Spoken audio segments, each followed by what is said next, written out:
Gravity Falls, whatever episode this is, Dungeons, Dungeons, and More Dungeons.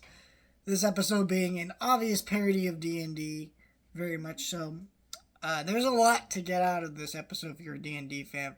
Also, Weird Al guest stars in this episode. Essentially, part of this episode, Dipper finds D&D, and he wants someone to play with him, but no one in the house does, because, it's a nerd game, and they're not nerds like Dipper, quote unquote.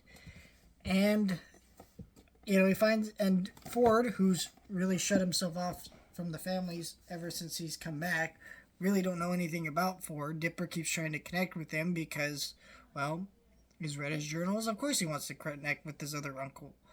And he really tries, but Ford keeps trying to lock him out.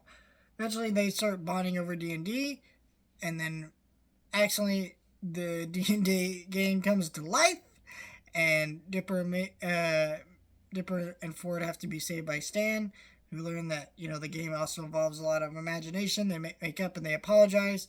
But by the end of the episode, Ford agrees to kind of let Dipper in on some of his secrets and kind of what he's working on.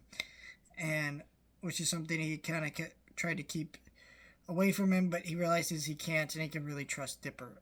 And it seems to imply that Dipper and Ford will have a stronger relationship going forward, which I believe is one of the best aspects of the later half of this show was Dipper and Ford's relationship.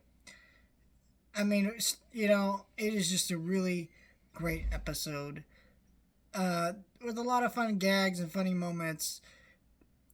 And as a D&D fan, I get a lot out of it. But yeah, let me know your thoughts, like, share, and subscribe.